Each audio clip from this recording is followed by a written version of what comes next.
Nah, hari ini kita akan belajar topiknya ya tentang nilai tukar. Jadi nilai tukar itu sebenarnya udah pernah dibahas di apa namanya? Udah pernah dibahas di ekonomi moneter pertemuan sebelumnya. Ya.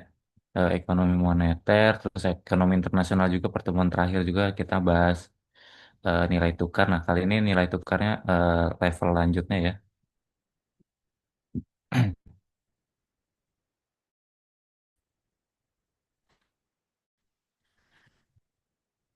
Oke, ini udah terlihat ya?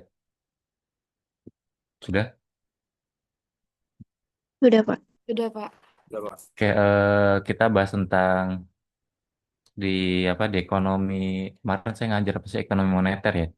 Jadi saya sempat menyinggung terkait purchasing power parity atau P, P, P triple P ya, triple P. Jadi terkait bagaimana daya beli dibandingkan antar negara ya, harga antar negara. Nah, ini pertemuan kalau di bukunya apa nih, di bukunya Krugman ya terkait international economic di chapter 16 dan emang masih bab terkait dengan nilai tukar dan ekonomi terbuka ya. Nah, lanjutannya ini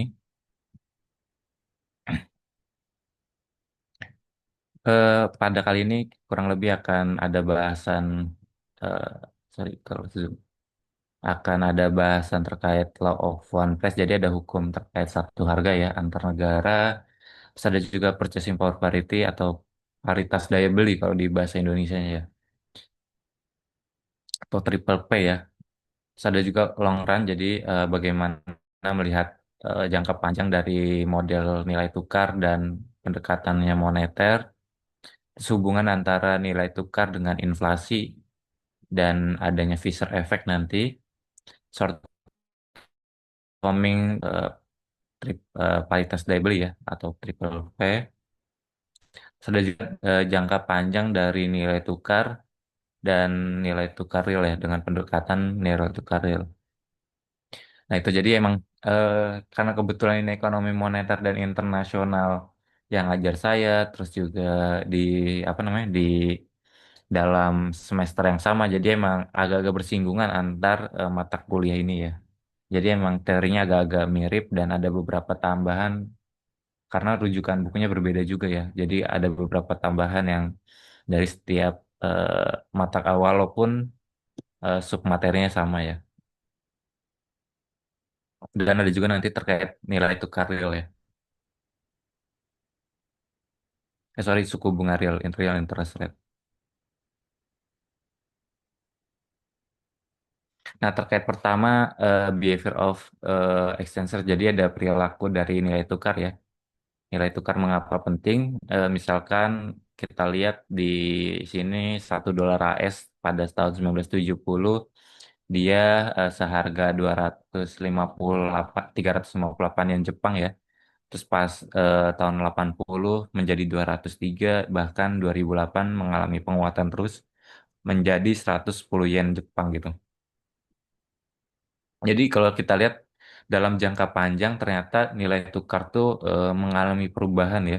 Bahkan kalau di sini di yen ini cukup besar perubahannya mengalami penguatan terhadap dolar. Perubahan dramatis ini pertama sulit diprediksi ya karena sangat fluktuatif apa namanya dari nilai tukar ini dan eh, ada dampaknya gitu, terutama bagi investor ya. Investor itu bisa jadi merasakan untung atau rugi di pasar valuta asing gitu, karena mungkin dia dulu kalau dulu tak orang dulu apa orang Jepang dulu nyimpan 1 dolar 1970 ya pada tahun 1970 seharga dari 358 yen seharga 1 dolar kan di tahun 2008 dia nyimpan dolar pun merasakan keuntungan ya. Maupun kalau kita nyimpen dolar ya di Indonesia ya, kita kan merasakan keuntungan sebenarnya karena dolar yang menguat, rupiahnya melemah gitu. Jadi dampaknya lumayan besar ke investor. Terus ada juga itu kalau investor megang falas ya, kalau investornya punya perusahaan kan itu dampaknya lumayan besar lagi karena asetnya cukup besar juga.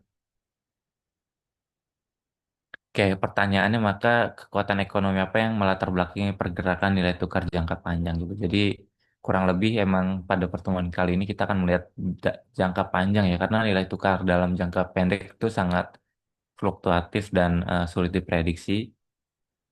Apa yang melatar belakangi dari pergerakan dari nilai tukar jangka panjang yang cukup drastis terutama ya.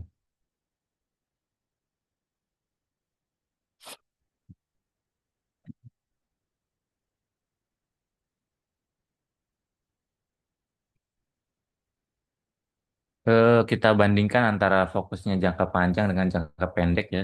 Dalam jangka pendek nilai tukar tuh didorong suku bunga, kan kalau kita belajar di mata kuliah satunya ya ekonomi moneter bahwa nilai tukar ini salah satu intervensi yang dilakukan bank sentral ya dengan memperkuat nilai tukar itu sebenarnya kan melakukan kebijakan suku bunga ya. Walaupun itu sebenarnya tidak langsung dampaknya dan itu bisa jangka pendek ya. Dalam jangka pendek dan ekspektasi orang terkait nilai tukar misalkan itu sangat berpengaruh juga. Dampaknya itu nanti ke permintaan penawaran dari uang ya. Jadi misalkan nilai tukarnya mengalami penguatan, maka suku bunganya kan kalau nilai tukarnya nilai tukarnya depresiasi aja gampang ya. Nilai tukarnya mengalami depresiasi, maka kan suku bunga dinaikkan karena orang-orang cenderung untuk menyimpan dalam bentuknya rupiah gitu kan mengalami penguatan. Nah, itu maupun ekspektasi orang terkait nilai rupiah juga itu salah satu dampak jangka pendeknya. Nah, cuma kalau dalam jangka panjang ada beberapa faktor yang menyebabkan dari nilai tukar ya. Misalkan kayak tingkat inflasi ya atau harga. Jadi terkait perubahan harga dari mungkin saat setahun sebelumnya, 2 tahun sebelumnya itu punya pengaruh juga faktor lainnya. Jadi tingkat harga ini berinteraksi dari kebijakan moneter, suku bunga, dan akhirnya nilai tukar gitu. Jadi interaksinya cukup istilahnya kalau di moneter itu transmisinya ya. Jadi dari kenaikan harga, terus ke adanya kebijakan moneter, terus kebijakan moneternya itu mungkin suku bunga, terus dampaknya mungkin nanti suku bunga itu terdampak ke nilai tukar. Nah, manfaatnya apa ketika kita mempelajari nilai tukar? Pertama, bisa memprediksi ya nilai tukar di masa depan, baik itu nanti kalau jadi pelaku pasar ya. Jadi kira-kira nilai tukar ke depan tuh apakah mengalami penguatan atau pelemahan. Nah, untuk jangka pendek karena orang-orang tuh kan ada teorinya juga ya bahwa nilai tukar saat eh, ini tuh berdampak ke nilai tukar jangka panjang ataukah tahun depan ataukah tahun selanjutnya gitu. Jadi nilai tukar itu punya dampak ya dalam jangka pendek karena dia berdampak ke nilai tukar masa depannya ya. Nah, itu jadi ada teori bahwa seperti itu ekspektasi orang.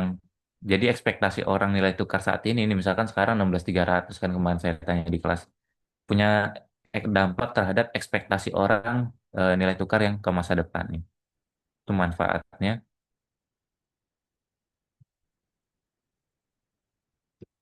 Nah, itu pengantar awal. Nah, selanjutnya terkait hukum satu harga.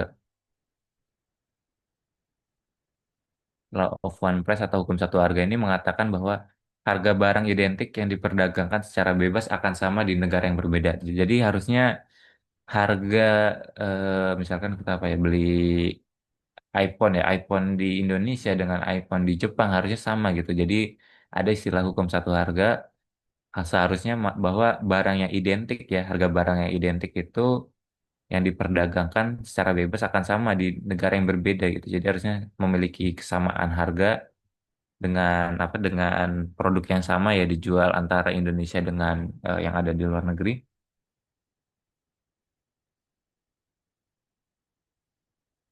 Tentunya ya ketika dia sudah dalam mata uang yang sama. Jadi ketika dia ada di konversi, jadi bukan rupiah.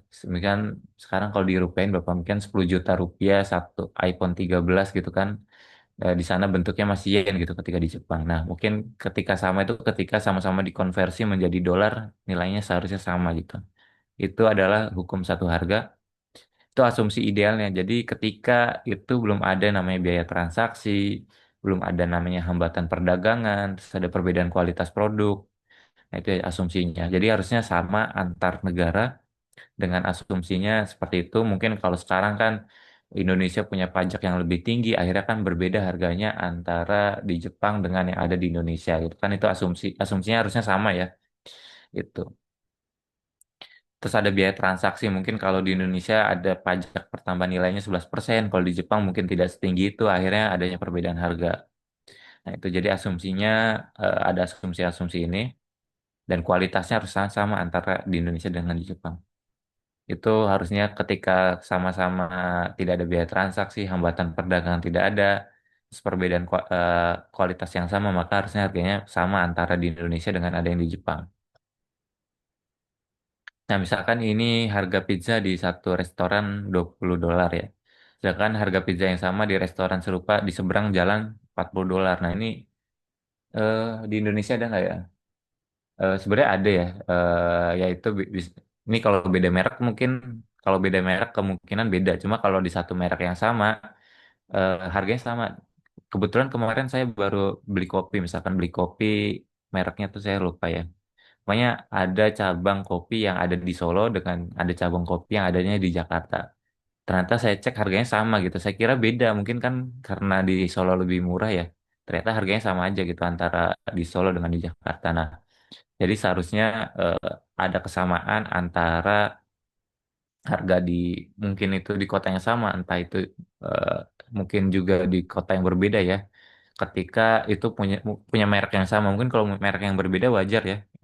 Kalau saya sama iPhone itu harusnya sama antara di Jepang dengan Indonesia. Nah, kalau di konteksnya Indonesia seharusnya sama ketika eh, apa nih kopi yang ada misalkan kopi kenangan yang ada di Jakarta dengan kopi kenangan yang ada di Solo harusnya sama gitu harganya.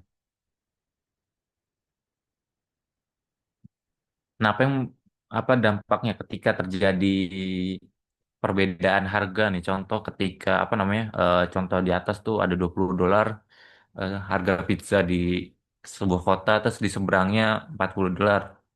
Dampaknya apa?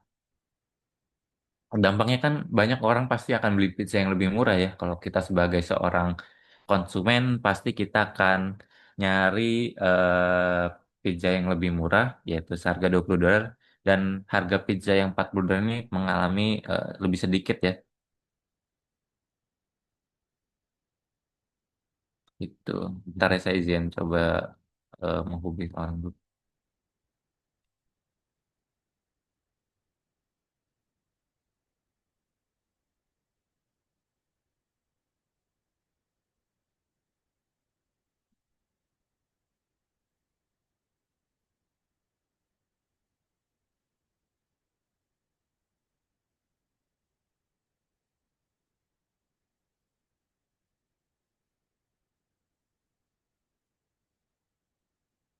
Kayak itu terkait pasti kita sebagai konsumen pasti membeli pizza yang lebih murah ya, di $20-nya.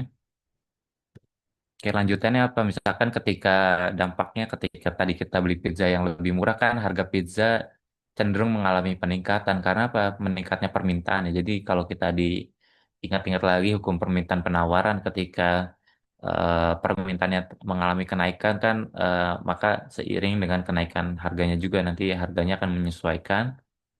Harga pizza akan cenderung mengalami peningkatan ya. Jadi yang sebelumnya $20 mungkin akan mengalami peningkatan dan permintaannya menurun yang harga pizza di $40 karena tadi terlalu mahal ya, maka akan cenderung mengalami penurunan secara harga.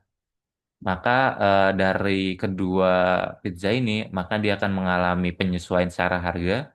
Maka ibarat kalau kita kenal itu ada titik equilibrium ya. Jadi dia akan mengalami penyesuaian karena ada tarik menarik antara permintaan dan penawaran ya dari kedua barang ini, maka dia akan bertemu di titik equilibrium atau istilahnya ini di sini adalah menyesuaikan. Jadi ada penyesuaian harga nanti di satu harga tercapai di seluruh pasar gitu, di seluruh restoran. Jadi ada kesamaan nanti secara harganya.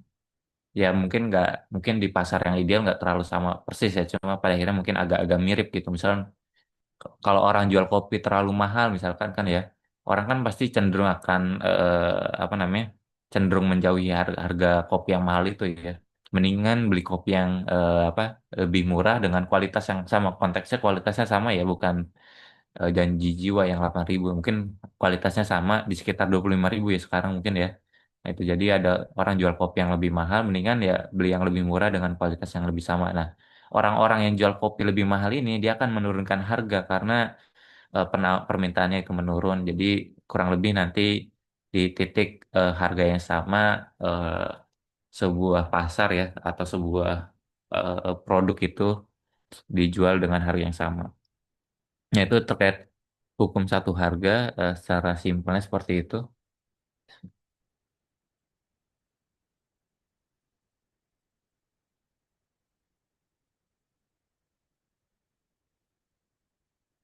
Oke, selanjutnya terkait masih hukum satu harga ya, eh, law of one price. Di sini kebetulan contohnya di Amerika Serikat ini di negara bagian Seattle dan Vancouver ya. Ini ada rumusnya. Hukum satu harga mengatakan bahwa harga pizza yang sama di kedua kota harus sama tadi ya. Jadi harganya harus sama di kedua kota ya.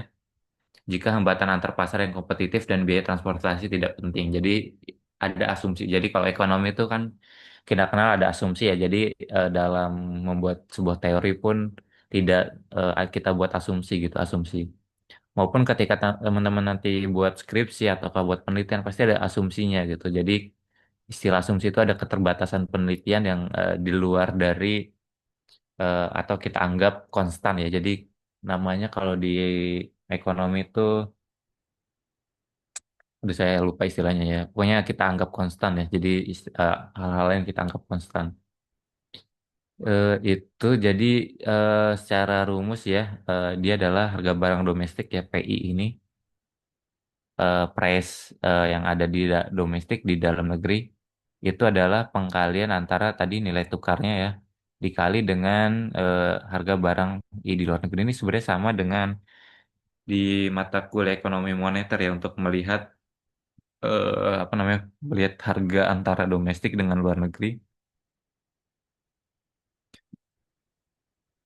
Nah ini jadi hukum satu harga kurang lebih sama dengan untuk melihat barang yang ada di luar negeri dengan membandingkan dengan barang yang ada di dalam negeri ya, dengan mengkalikan nilai tukarnya. Nah, ini ada hal yang unik ya. Ini ada sebuah majalah ya pada tahun 2004. Ini sebenarnya dia mensurvei harga Big Mac ya. Jadi kan di McD itu ada Big Mac ya, apa namanya? Hamburger yang gede itu ya. Dia mensurvei di beberapa negara gitu harga Big Mac dalam ukuran dolar tuh kira-kira berapa sih? Nah, ini ternyata ketika dilakukan law of one price pada akhirnya tidak sama kan harusnya kan 2,9 US dollar tuh sama semua di semua negara ya. Di semua negara harusnya sama. Cuma ternyata ketika disurvei harganya berbeda-beda gitu. Ada yang entah itu 1,48, ada yang 2,27 di Australia dan sebagainya. Nah itu jadi ada kelemahan dari hukum satu harga ini karena pada akhirnya berbeda-beda gitu harganya di setiap negara. Yaitu mungkin tadi ada asumsi lain mungkin di mana misalkan di South Korea dia dalam perizinan usaha mungkin lebih mudah. Akhirnya dampaknya biaya-biaya izin usaha, terus pajak entah itu restorannya lebih murah sehingga itu mungkin mempengaruhi ya. Nah, itu mungkin ada beberapa asumsi yang tidak tergambarkan di teori hukum satu harga. Ini di sebuah majalah ekonomis ya di tahun 2004.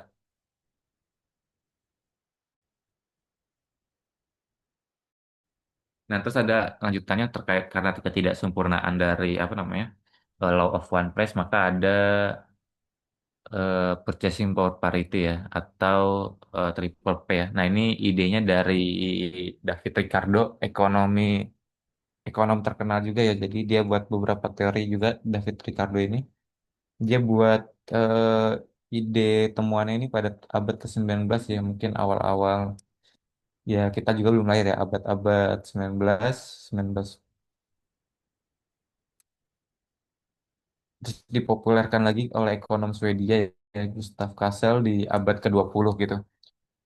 Nah, teori ini menyatakan bahwa nilai tukar antar dua mata uang sama dengan rasio tingkat harga kedua negara. Jadi, nilai tukar teori PEP ini ya, triple P ini, nilai tukar antar dua negara ya. Jadi, nilai tukar antar dua mata uang, misalkan Indonesia dengan apa Amerika mungkin ya US dollar sama dengan rasio tingkat harga kedua negara. Jadi ada eh, purchasing power parity ini sebenarnya rasio ya. Nanti coba kita bahas di ke belakang.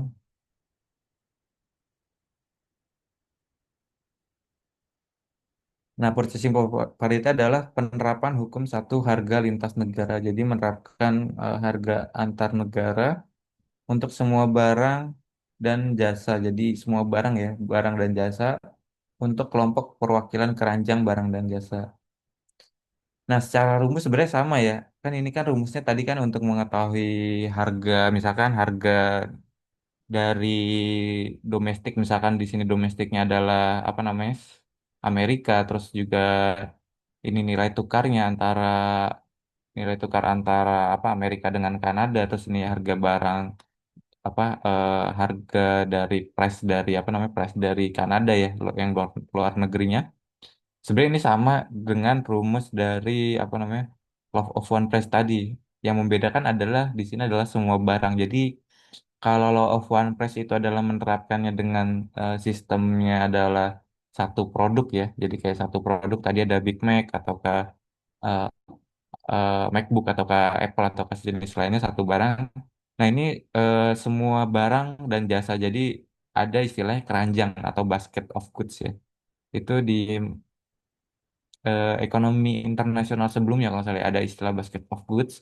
Jadi kalau di BPS itu juga kan ada keranjang barang dan jasa ya, ada makanan minuman, terus ada juga keranjang apa perumahan dan lain. Jadi dia menggunakan semua barang dan jasa ya atau ke sebagian keranjang ya, perwakilan keranjang atau perwakilan yang nggak semua bisa ataukah perwakilan dari keranjang.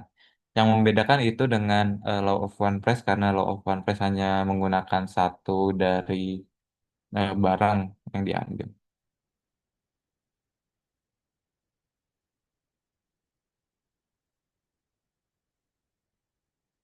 Kayak itu maka rumusnya juga ini ya bukan harga salah satu harga cuma barang dan jasa ataukah barang dan jasa juga. Nah, itu jadi rumusnya kurang lebih seperti itu.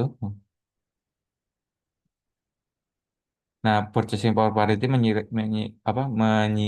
menyiratkan bahwa harga barang yang ada di luar negeri ya misalkan sorry domestik ini konteksnya Amerika Serikat. Jadi harga barang atau harga barang keranjang yang ada di Amerika Serikat adalah pengkalian antara harga dolar ya, harga dolar keranjang yang saat dibeli di Kanada. Jadi pengkalian antara ini kan nilai tukar ya, nilai tukar dikali dengan harga kan itu sebenarnya harga dari sebuah keranjang ya. Nah, itu jadi harga dari sebuah keranjang. Nah, itu jadi misalkan teman-teman tadi beli apa? Misalkan beli contohnya tadi apa? Big Mac ya, misalkan harga sebenarnya ini keranjang ya, nggak bisa kita sebenarnya contoh aja ini karena nggak bisa kita misalkan keranjang dari makanan minuman deh kayak kasih contoh itu misalkan dari price of a basket drink ya drink and misalkan tadi apa makanan ya makanan dan minuman dikalikan dengan nilai tukar nah itu kan menjadi sebuah dikali lah istilahnya kita ya ketika harga dikali dengan nilai tukar kan itu menjadi sebuah harga dolar ya dari sebuah keranjang nah itu sama dengan harga dolar keranjang di Amerika Serikat. Jadi itu harga dolar keranjang di Amerika Serikat sama dengan harga keranjang di Kanada. Hasil pengkalian antara nilai tukar dengan harga.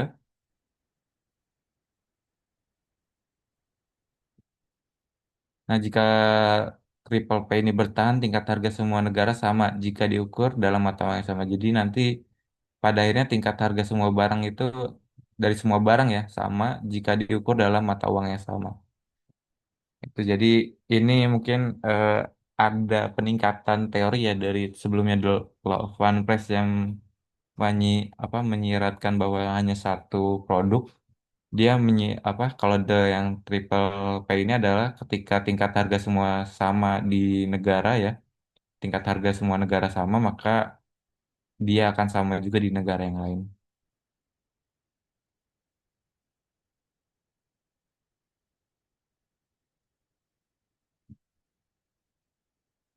Ini ada sama ya ini misalkan tingkat harga yang disesuaikan untuk menentukan nilai tukar ya. Jika tingkat harga Amerika Serikat misalkan 200 per keranjang. Ini kan hitungannya kita keranjang ya. Sekarang asumsi P3 ini bukan sebuah produk atau barang, cuma keranjang, bebas keranjang makanan, keranjang apapun ya yang ada di data di BPS ataukah data di luar negeri. Nah, sedangkan tingkat harga yang ada di Kanada itu adalah 400 dolar ya. Nah, itu jadi ada perbedaan di Amerika 200 per keranjang, sedangkan di Kanada 400 per keranjang. Nah, purchasing power parity tadi rumusnya adalah bahwa nilai tukar US per Kanada ya, nilai tukar US dollar dengan Kanada dolar ini adalah 200 per 400 apa namanya? Dibagi 400 ya. Ini kan rumusnya di atas ini. Jadi nilai tukar dari apa namanya?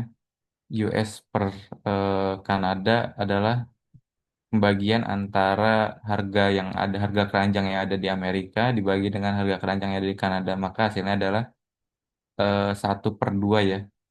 Nah, ini 1/2.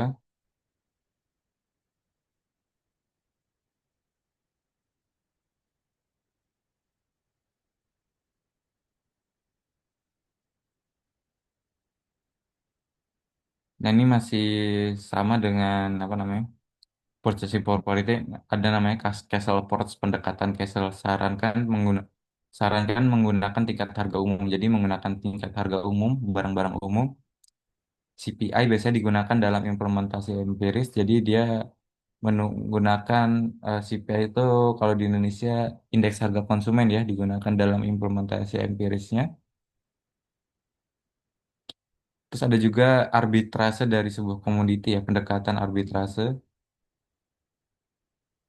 berlaku untuk semua barang yang dapat diperdagangkan secara internasional. Jadi nggak bisa barang-barang yang tidak diperdagangkan secara internasional dimasukkan ke sebuah keranjang. Contohnya ya, ketika misalkan tukang jasa cukur itu tidak masuk dalam keranjang dari sebuah basket of goods karena apa? Karena itu tidak diperdagangkan di internasional ya udah orang tukang cukur di Indonesia tukang cukur yang ada di luar negeri ya di luar negeri gitu dia tidak adanya transaksi dan tidak masuk keranjang yang untuk dihitung. Nah, ini ya indeks harga harus mencakup hanya barang yang dapat diperdagangkan yaitu mungkin kayak makanan minuman kan itu di apa diperdagangkan maupun jenis beberapa keranjang yang lain yang sekiranya bisa transaksi luar negeri.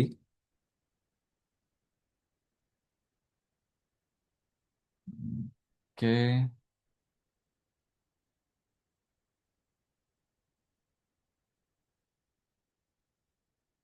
Nah, dalam purchasing power parity itu ada dua bentuk ya, dua form atau dua bentuk ini. Jadi pertama ada nanti eh, purchasing power parity yang absolut dan yang real ya. Sorry, Kak, skip. Pertama yang absolut. Nah, yang absolut ini yang sudah dibahas sebelumnya juga ya. Jadi kurang lebih sama. Nilai tukar sama dengan rasio tingkat harga. Jadi nilai tukar itu ya, ini adalah ini kan nilai tukar ya. Jadi kalau teman-teman nanti selama materi ini ya, itu adalah nilai tukar. Nilai tukar itu sama dengan dari rasio tingkat harga ya di seluruh negara antara apa namanya Amerika dibandingkan dengan euro mungkin ya di apa Eropa. Harga keranjang belanja ini di Indonesia dalam rupiah ya harus sama dengan harga belanja yang sama persis di Amerika. Jadi rumusnya adalah purchasing power parity harusnya dia sama gitu antara harga keranjang yang ada di Indonesia ya harus sama dengan harga keranjang yang ada di apa namanya di Amerika Serikat. Tentunya itu sama konteksnya sama adalah dia sudah dikonversi menjadi dolar misalkan akhirnya setelah dikonversi dalam bentuk dolar harga keranjangnya di Amerika Serikat di kiri sama ya misalkan ini Amerika Serikat terus yang ini di Indonesia seharusnya sama dari keranjangnya sama dengan harga yang sama. Nah, ini adalah apa namanya arbitrase barang ya, ad- good arbitrage. Jika keranjang belanja di Indonesia tiba-tiba menjadi jauh lebih murah dibandingkan AS, misalkan kondisinya, misalkan tiba-tiba kok harga apa namanya harga keranjang yang ada di Indonesia lebih murah dibandingkan yang ada di Amerika Serikat, setelah dihitung dalam mata uang yang sama, mungkin dolar tadi, maka orang akan cenderung membeli barang di Indonesia karena lebih murah. Tadi ingat hukum yang awal ya, dia kan ada penyesuaian secara ketika orang itu adanya barang yang lebih murah ya. Ketika ada barang yang lebih murah, maka permintaannya mengalami penaikan dan harganya nanti menyesuaikan maupun ketika yang permintaannya sedikit ya tadi, maka dia akan menyesuaikan secara harganya. Nah, itu jadi ketika arbitrase barang ini adalah dia ketika terjadinya perbedaan harga yang lebih murah, maka orang cenderung membeli barang di Indonesia gitu. Ketika barang-barang di Indonesia lebih murah dan menjualnya kembali di Amerika Serikat karena lebih mahal. Maka harganya nanti akan sebenarnya ketemu di titik harga permintaan penawaran. Nah, selanjutnya terkait dengan purchasing power parity yang relatif ya. Sorry, tadi bukan real, relatif. Perbedaannya dia ada di P ini ya. Jadi ini ada kita mengenal data baru namanya P. Nanti P ini adalah jadi pertama secara definisi relative purchasing power parity adalah perubahan persentase dalam nilai tukar antar dua mata uang. Jadi masih sama ya. Jadi persentase dari nilai tukar antar dua mata uang selama satu periode waktu akan sama dengan perbedaan antara tingkat inflasi. Jadi dia berbedanya adalah dari dipengaruhi oleh inflasi relatif di kedua negara. Rumusnya ini jadi ada ini rumusnya adalah ini nilai tukar apa nilai tukar yang tahun berjalan ya. Ini tahun berjalan dikurangi tahun sebelumnya dibagi tahun sebelumnya. Nah, ini adalah inflasi. Inflasi ini adalah selisih antara harga ya, harga pada tahun T di selisih antara sorry inflasi ini ini inflasi Amerika dengan inflasi di Eropa. Nah, inflasi ini sebenarnya kan dia selisih harga ya.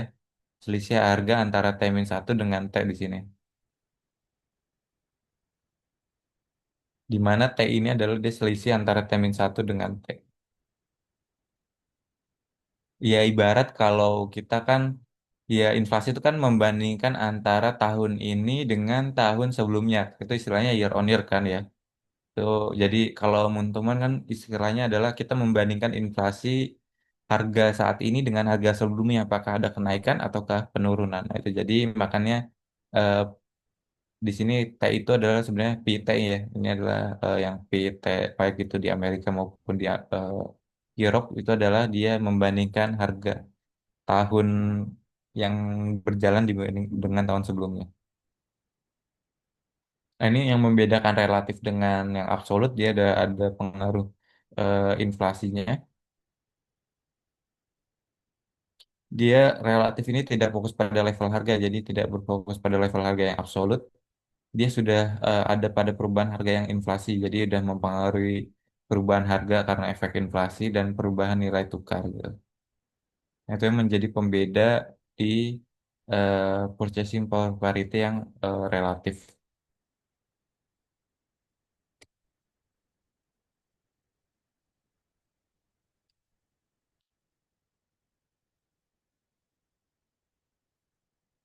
Kayak mengapa triple P ini relatif terjadi secara teori ya. Nah, ini mungkin agar memudahkan teman-teman dalam memahami purchasing power parity yang relatif ya. Misalkan Indonesia punya inflasi 7% ya. Inflasi Indonesia 7% dan Amerika Serikat misalkan 2%. Maka barang-barang Indonesia pasti kan lebih mahal ya 5% dibandingkan yang ada di Amerika Serikat karena ada selisih antara inflasi Indonesia dengan Amerika Serikat. Seperti rumus tadi ya, rumus tadi kan dia ada selisih ya. Nah, ini selisih antara misalkan sorry. Nah, ini kan ini selisih ya, selisih antara misalkan Indonesia dengan Amerika Serikat. Nah, itu adalah seperti itu. Jadi Indonesia memiliki barang-barang yang lebih mahal 5% ya, karena ada perbedaan inflasinya. Nah, terus bagaimana dengan daya saing rupiahnya nanti? Nah, agar barang-barang kita ya punya daya saing kan, mau nggak mau barang kita lebih mahal nih dibandingkan Amerika Serikat karena ada inflasi.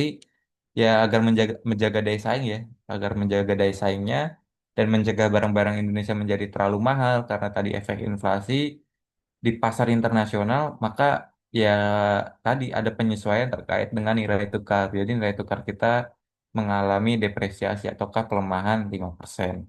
Nah itu ya, jadi sebenarnya nanti impas antara sisi kiri dan sisi kanan tadi yang ada di hitung-hitungan, akhirnya rupiah kita terdepresiasi 5%, maka harga barang kita yang ada di luar negeri akhirnya sama ya, mengalami penyesuaian sesuai dengan inflasinya. Nah, depresiasi ini akan membuat barang-barang Indonesia 5% lebih murah bagi pembeli Amerika Serikat ya, dan barang-barang AS lebih mahal bagi pembeli Indonesia. Sehingga menetralkan, jadi ya, sifatnya nanti impas ya ataukah netral antara perbedaan inflasi dan menjaga daya beli relatif dari depresiasi nilai tukar.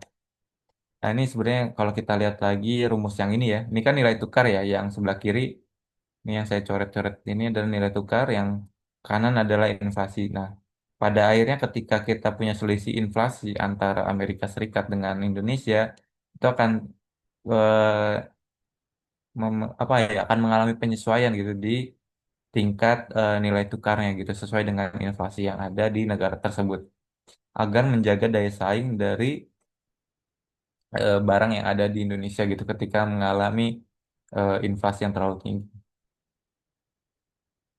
Maupun kalau terjadi apresiasi ini, misalkan kita inflasi rendah, Amerika Serikat tinggi gitu kan yang terjadi.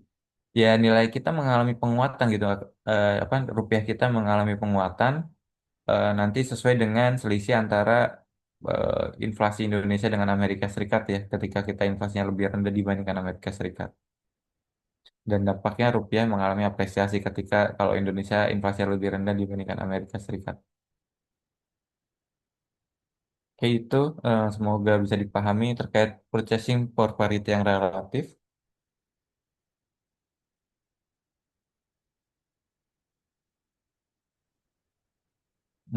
Selanjutnya terkait dengan sama ya.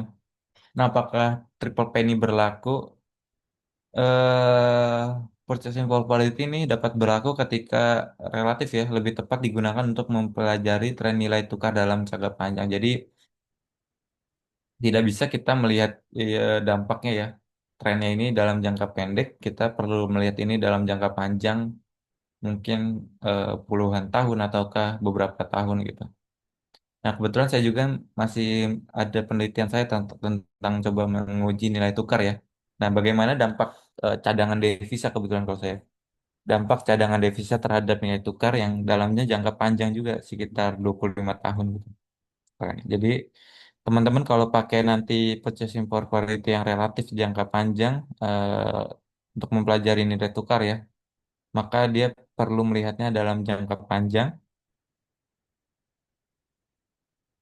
Nah, sedangkan kalau yang absolut terlalu sederhana untuk menjelaskan nilai tukar real karena dia belum memasuki apa, efek dari sebuah inflasi ya tadi, jadi terlalu sederhana.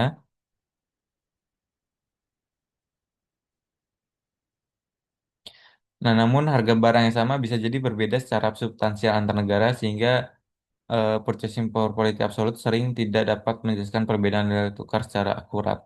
Jadi ya mungkin ada selisih ya, tidak terlalu secara akurat dari absolut triple P relatif ini membantu memahami tren jangka panjang tetapi lemah untuk meramal nilai tukar dalam jangka pendek.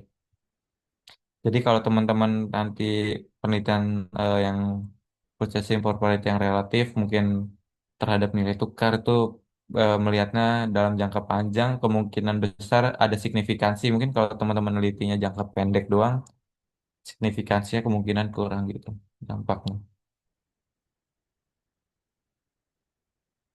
Nah ini selanjutnya terkait shortcoming of purchasing power quality. Mengapa triple P ini mungkin bukan teori yang baik? Karena ya setiap teori itu ada keterbatasan ya. Mungkin kalau kita mau pelajari teori ini pasti ada aja kekurangan ataukah keterbatasan dari sebuah teori. Ini ada beberapa 3 poin ya. Pertama, hambatan perdagangan dan barang jasa yang tidak dapat diperdagangkan. Nah, ini jadi bisa jadi ada beberapa barang dan jasa yang tidak dapat diperdagangkan. Terus ada persaingan yang tidak sempurna di pasar ya, dan perbedaan ukuran tingkat harga di antar negara. Oke, saya akan bahas satu-satu dari ketiga ketiga kemungkinan ini ya, kenapa mungkin bukan teori yang baik ya.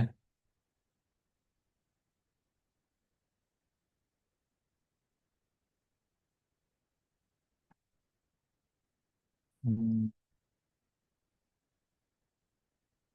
Nah, yang poin pertama tadi kan terkait dengan hambatan perdagangan dan barang dan jasa yang tidak dapat diperdagangkan ya. Jadi di sini biaya transportasi dan pembatasan perdagangan pemerintah membuat perdagangan lebih mahal. Jadi ya mungkin kalau di Indonesia ya nanti ada data terkait logistik cost gitu. Jadi Indonesia tuh masih terkenal biaya transportasi itu cukup mahal ya. Dan pembatasan perdagangan pemerintah membuat perdagangan lebih mahal. Mungkin kalau ini kayak pendapatnya si Trump ya di Amerika Serikat. Ini kan mungkin kalau kita lihat pembatasan perdagangan yang ada di Indonesia membuat biaya produk-produk yang di Amerika Serikat itu lebih mahal ya. Maupun ada biaya transportasi gitu. Kalau di Indonesia karena masih dominasinya transportasi darat ya, itu darat tuh transportasi yang cukup mahal dibandingkan dua transportasi lainnya yaitu udara maupun maupun laut. Jadi laut tuh paling efisien secara transportasi lebih murah ya dan bisa menekan kos. Itu kalau darat kan kita butuh tol, terus biaya bensin itu cukup mahal, apalagi biaya tol di Indonesia itu terbilang mahal sehingga menyebabkan biaya transportasi yang lebih mahal. Terus ada pembatasan perdagangan pemerintah juga membuat perdagangan yang lebih mahal. Jadi harga-harga kemungkinan akan lebih mahal dan dalam beberapa kasus menciptakan barang atau dan jasa tidak dapat diperdagangkan. Nah, ini kalau tidak dapat diperdagangkan, contohnya kalau di sini kayak potong rambut.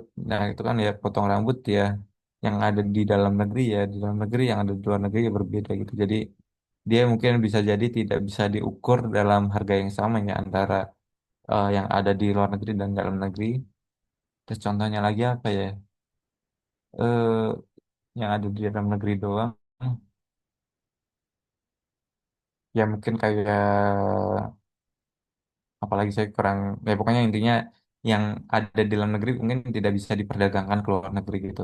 Jadi cukup hanya domestik aja yang memperdagangkan yaitu ya orang dalam negerinya aja. Nah, ketika semakin besar biaya transportasi ya yang ada di sebuah negara dan semakin besar juga di mana nilai tukar dapat menyimpang dari nilai P. Jadi ini ada istilahnya ya outlier ya. Ketika adanya biaya transportasi yang cukup tinggi, maka prediksi dari purchasing power parity semakin rendah karena itu bisa jadi itu dampaknya ketika ada perbedaannya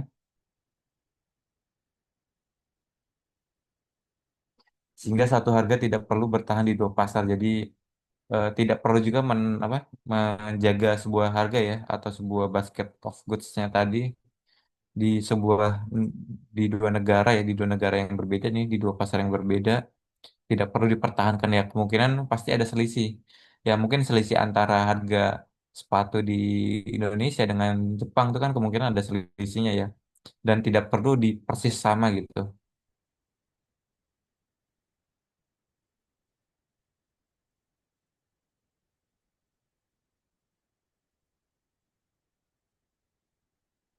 Nah yang contoh potong rambut ini saya ingat lagi misalkan ya kan nggak mungkin orang Indonesia tuh pengen potong rambut ke Jepang gitu karena mungkin eh, ya kemungkinan kecil ya ya kan orang ke Jepang tuh biasanya kan beli kosmetik beli sepatu, beli tas dan lainnya. Jadi itu biasanya. Jadi ini tidak bisa diperdagangkan karena kemungkinan besar ketika kita ke luar negeri tidak melihat bahwa potong rambut di sana kayak lebih murah nih. Jadi saya potong rambut di sana. Gitu. Kan kalau orang-orang normal ya, wah ini kayaknya tas di Jepang lebih murah nih. Saya pergi ke Jepang liburan atau ke just tip kan orang-orang just tip. Nah, sehingga biasanya nanti ada penyesuaian harga gitu. Akhirnya ya tadi hukum permintaan penawaran tadi ya.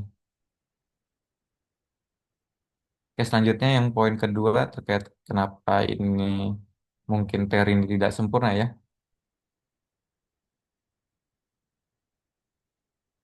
Persaingan yang tidak sempurna dapat mengakibatkan diskriminasi harga. Nah, dalam kondisi persaingan tidak sempurna, perusahaan dapat mendistribusikan harga secara berbeda di pasar yang berbeda. Jadi dia apa namanya? Perusahaan dapat mendistribusikan harga secara berbeda di pasar. Jadi ada sebuah perusahaan ya dia menjual harga yang berbeda di pasar yang berbeda gitu karena sistemnya diskriminasi harga.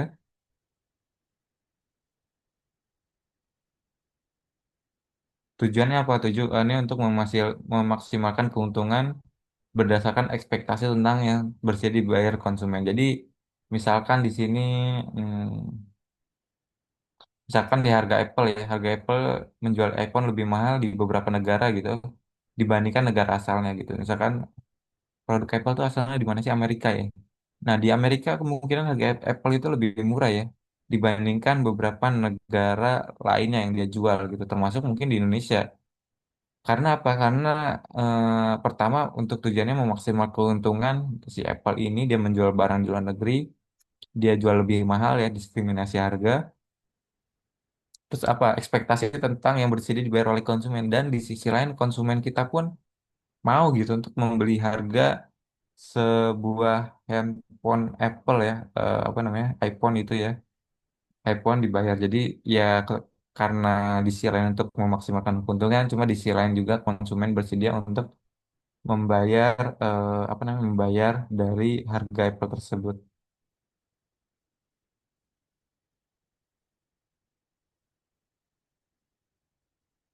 Kayak itu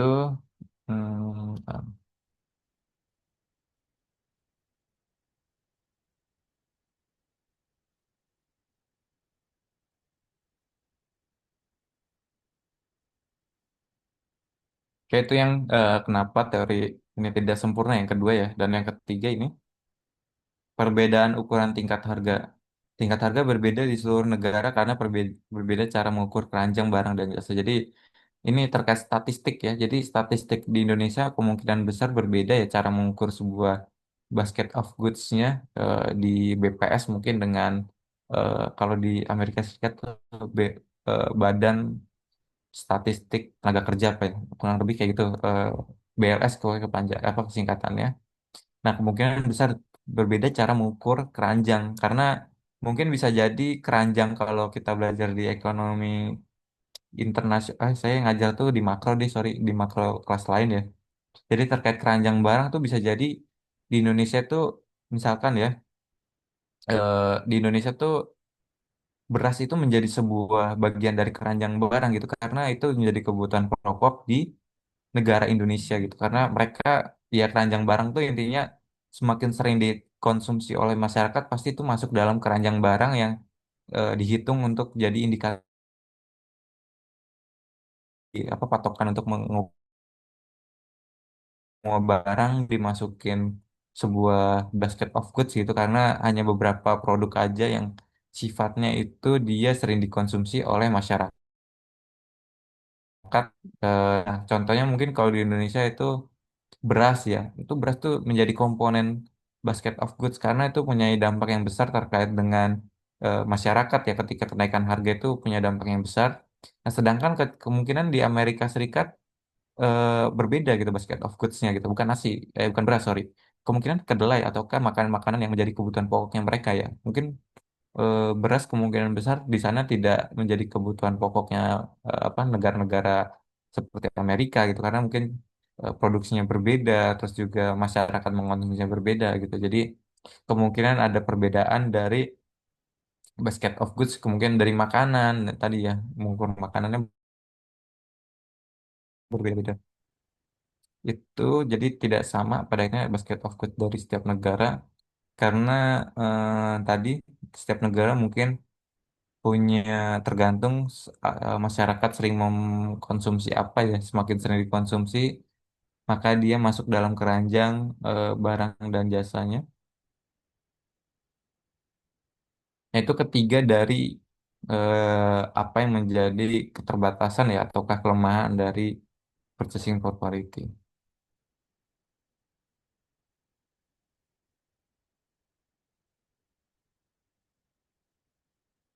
Nah, cuma purchasing power parity ini tetap digunakan dalam banyak model makroekonomi terbuka ya, karena sejauh ini tidak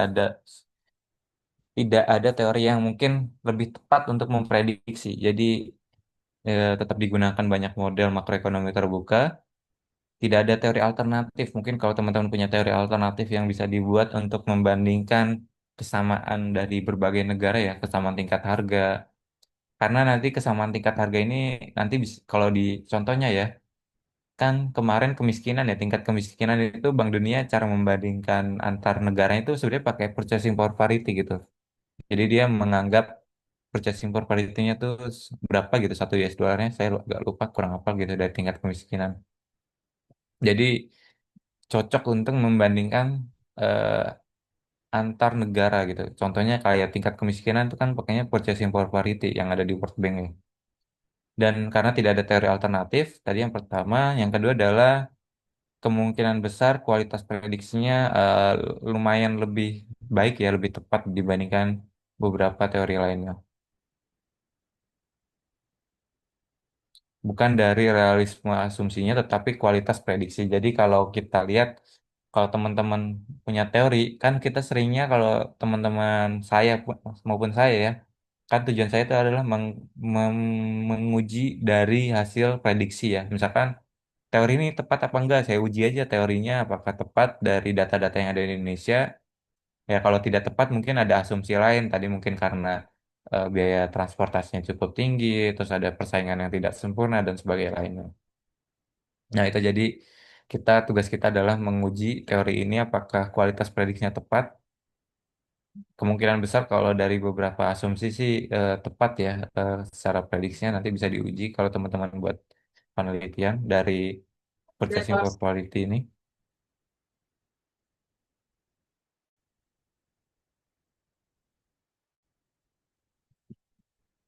Hmm, nah, ini makin ke belakang makin banyak cacing ya, rumus-rumus kecil. Jadi nanti saya kirim juga biar teman-teman memahami karena emang perlu waktu juga mungkin teman-teman memahami cacing-cacing ini.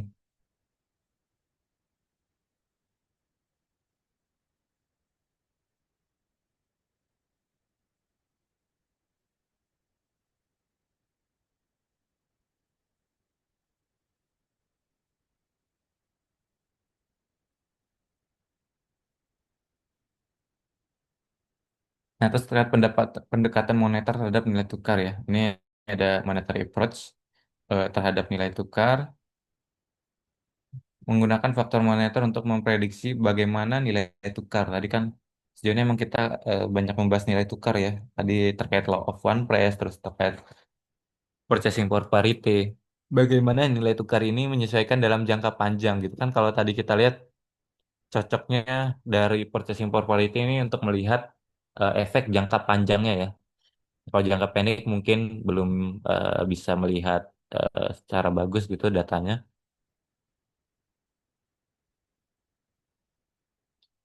Ini mengasumsikan bahwa harga menyesuaikan dalam jangka panjang. Jadi pada akhirnya harganya itu akan menyesuaikan dalam jangka panjang.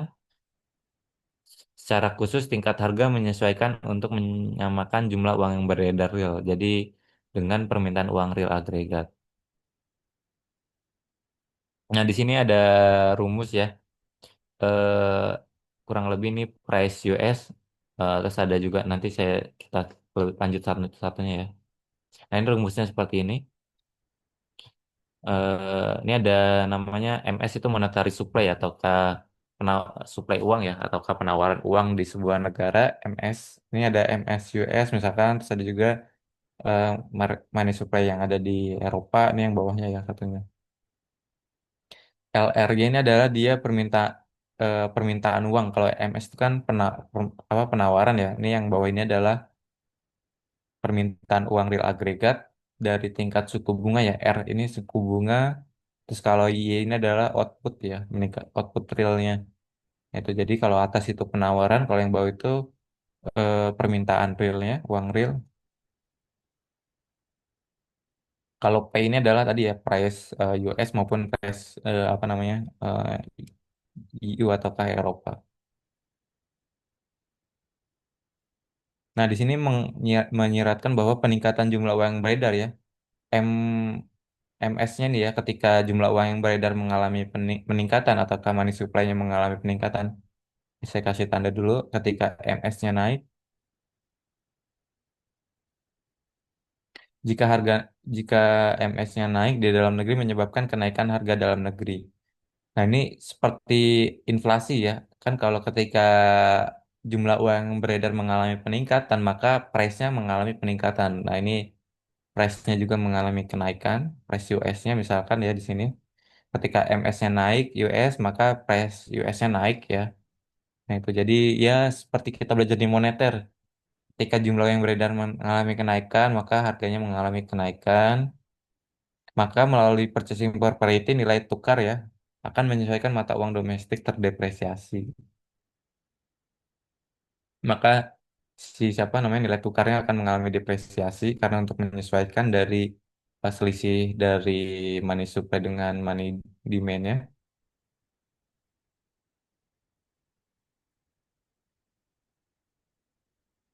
Nah, kenaikan suku bunga domestik jadi untuk mengurangi permintaan uang domestik. Jadi caranya adalah ya menaikkan suku bunga R ini ya, R-nya kita naikkan.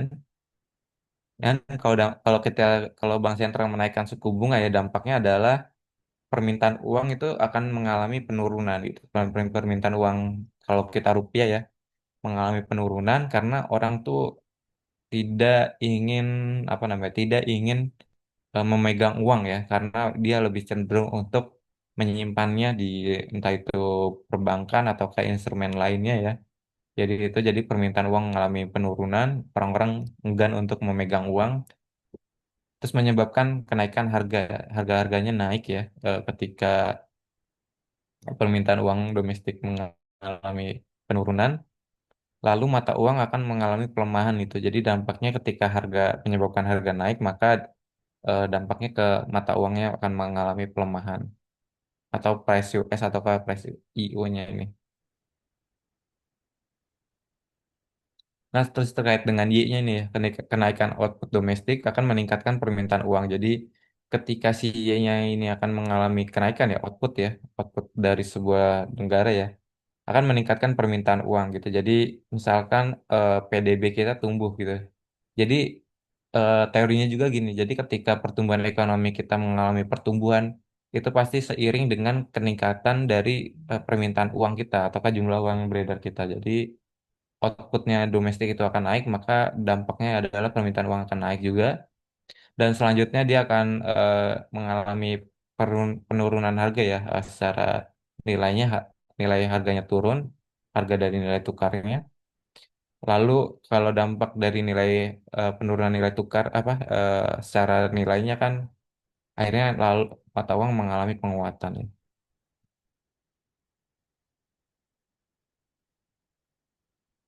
Ini menurunkan harga itu maksudnya nilai tukar mengalami apresiasi ya. Mengalami apresiasi dalam arti mungkin dari 10.000 ke 5.000 itu kan menurunkan harga ya. Dampaknya maka mata uang menguat kalau harga naik itu price price misalkan price Indonesia mengalami kenaikan maka itu nilai tukarnya mengalami kenaikan maka dampaknya mata uang melemah.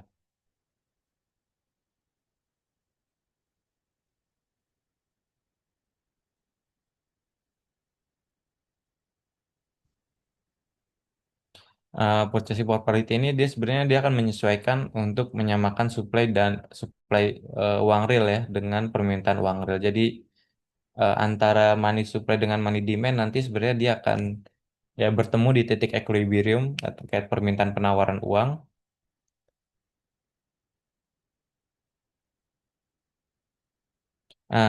Kurang lebih gini nilai tukar ditentukan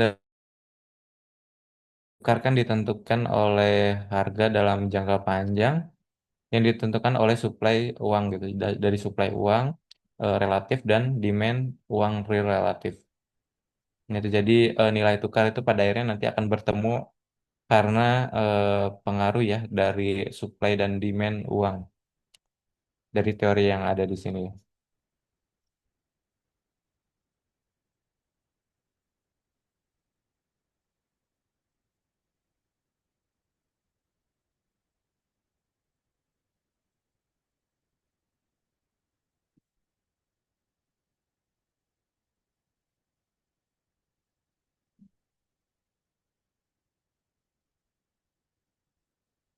Masih di apa monetary approach ya dengan untuk melihat nilai tukar ya dari pendekatan moneter. Pertama terkait prediksi tentang perubahan ya. Prediksi pertama adalah jumlah uang beredar meningkat permanen dalam jumlah uang beredar ya. Peningkatan permanen dalam jumlah uang beredar domestik dampaknya adalah menyebabkan kenaikan proporsional dalam tingkat harga domestik. Jadi tadi harga-harga domestik mengalami kenaikan. Terus ketika apa namanya nilai tukar mengalami kenaikan ya price domestik itu mengalami kenaikan itu kan depresiasi ya depresiasi entah itu rupiah mungkin ya ketika rupiah dari 10.000 ke 15.000 nah itu kan kenaikan maka dampaknya adalah depresiasi secara proporsional ya dalam mata uang domestik. Nah itu akan terjadi juga di model jangka panjang tanpa purchasing power parity.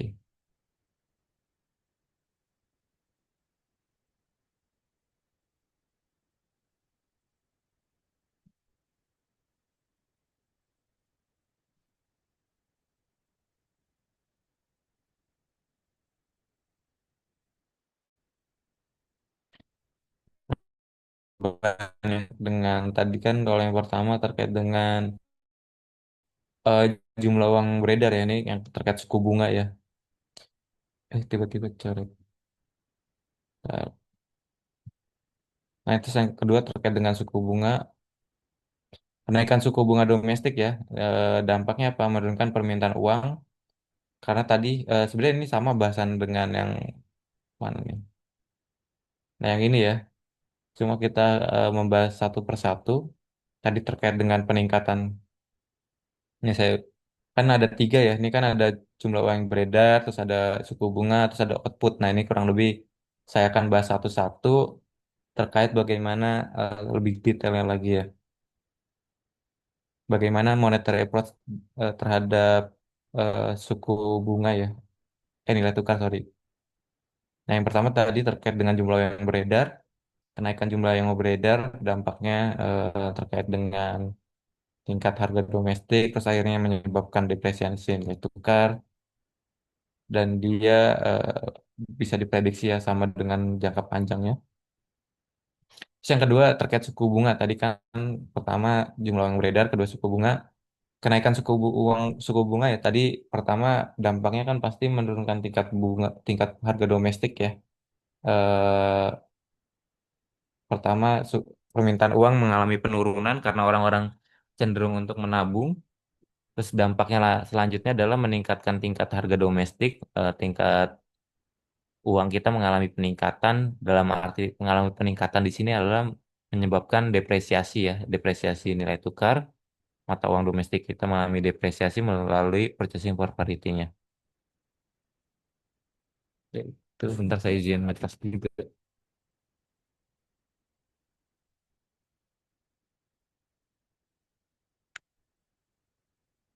Ini terkait suku bunga. Nah, yang ketiga tingkat output ya ataukah Y tadi tingkat output itu Y kenaikan level output domestik ya. Pertama dampaknya adalah ketika kita mengalami pertumbuhan yang cukup tinggi ya, itu dampaknya kan meningkatkan permintaan uang domestik. Jadi ekonomi kita tumbuh gitu. Jadi orang-orang sangat membutuhkan uang untuk bertransaksi, untuk memproduksi barang. Nah, itu jadi ketika output kita tinggi ya dalam sebuah ekonomi di sebuah negara, maka permintaan uang itu akan mengalami kenaikan. Dan dampak selanjutnya adalah menurunkan tingkat harga domestik ya. Jadi kan kalau uang beredar itu tinggi ya, ini kan permintaan uang ya. Jadi uang beredar itu tinggi kan dampaknya adalah eh, terjadinya apa? Inflasi ya, inflasi dan dampaknya adalah menurunkan tingkat harga domestik kita dan menyebabkan apresiasi proporsional mata uang domestik. Nah, ini dampaknya nanti ke akhirnya adalah adanya apresiasi di mata uang domestiknya.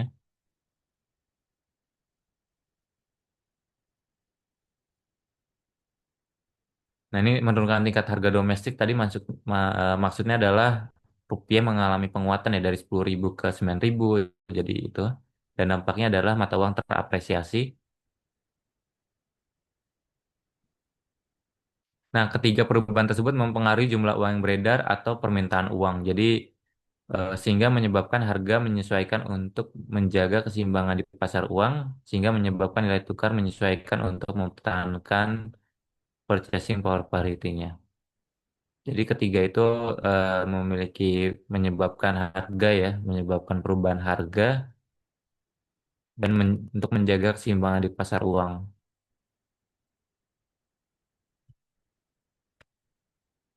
Hmm,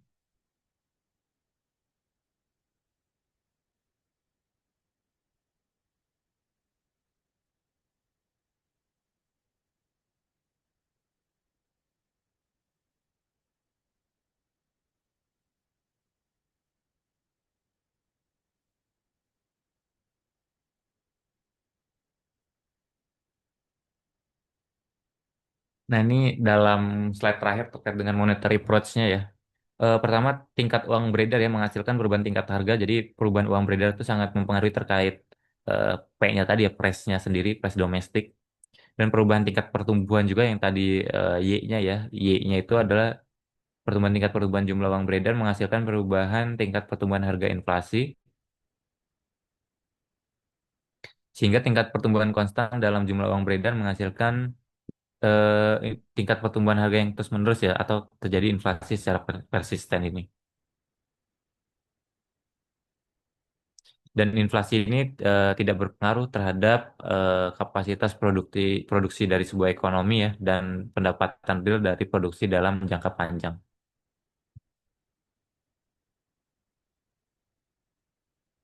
Nah, itu ada terkait dengan Fisher effect. Jadi adalah mungkin teman-teman pernah dengar di apa ya, moneter kalau nggak salah ya, terkait Irving Fisher ya. Nah, ini eh, penemu teorinya sama, jadi terkait dengan suku bunga ya. Jadi dia melihat antara suku bunga nominal dengan inflasi, teorinya Irving Fisher. Rumus awalnya seperti ini ya, ada R itu adalah tingkat suku bunganya, R di Amerika, R di Eropa. Pada akhirnya dia akan sama antara, ini pernah saya suruh ngitung kalau nggak salah di ekonomi moneter kalau nggak salah ya, kelas saya. Nah, ini terkait ini adalah nilai tukar ya. Nilai tukar yang ada ekutipnya ini adalah expected ya, atau nilai tukar ekspektasi dari seorang dari dolar terhadap euro dikurang nilai tukar dolar terhadap euro dibagi dengan nilai dolar terhadap euro. Nah, ini rumus awalnya dari Irving Fisher.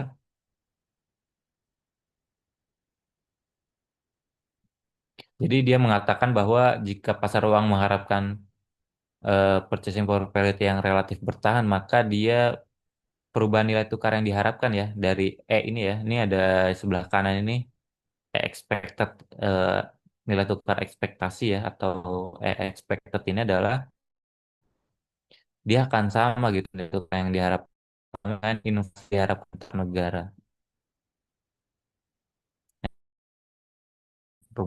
Kemudian ada ekspektasi terkait tukar ya, yang sebelah kiri ini saya lingkarkan.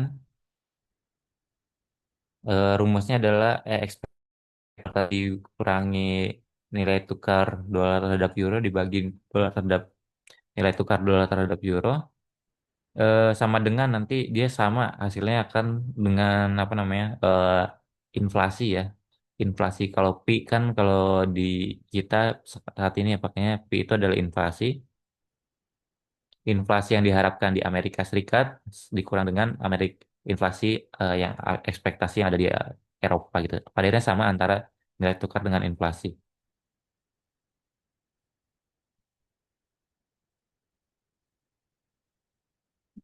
Nah, ini rumus apa namanya? Rumusnya turunannya lagi ya. R itu nilai tukar,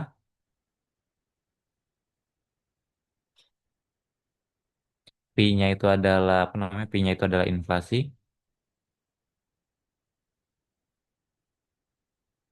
Sorry, R itu suku bunga ya. Kalau E ini adalah nilai tukar ya. Jadi nilai tukar dolar terhadap US, dolar terhadap euro.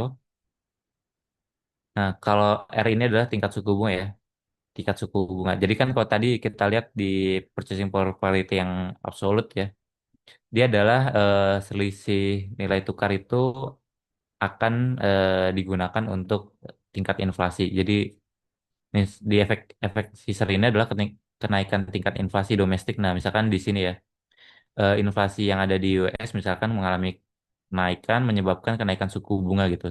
Yang sama pada deposito mata uang domestik dalam jangka panjang. Pada akhirnya akan titik impas misalkan di sini inflasi di Amerika coba saya tulis 5. Di sini adalah inflasi yang ada di Eropa mungkin 1 ya. Saya tulis inflasi di Eropa 1. Maka di sini jumlahnya harus sama nih antara suku bunga apa namanya suku bunga yang ada di Amerika maupun yang ada di Eropa. Misalkan tiba-tiba saya tulis dulu mungkin ya. Eropa menerapkan suku bunganya, sorry, misalkan Eropa menerapkan suku bunga berapa? 4% ya, 4%. Maka yang mau nggak mau si suku bunga Amerika Serikat dia selisihnya kan 4 ya di sini ya di sebelah kanan ya. Di sini adalah 4 pengurangan 5 dengan 1 maka di sini adalah 8. Jadi sama-sama kurang lebih 4 selisihnya. Jadi sama-sama impas antara tingkat inflasi dengan tingkat suku bunga gitu.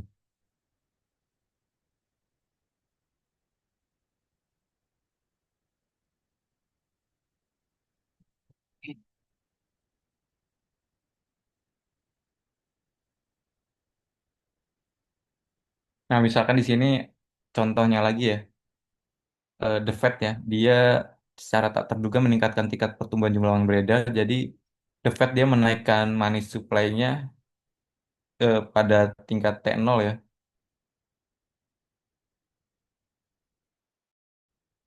Maka tingkat inflasi di Amerika Serikat berubah ya, sebelumnya T0 inflasinya ya. Setelah T0 dia adalah selisih antara P-nya ini. Jadi inflasi itu kan P doang ya. Ini inflasi. Cuma setelah adanya perubahan tingkat harga ya, ini adalah selisih P T. Segitiga ini kan selisih ya antara T min T min satu ya. Kenaikan harga.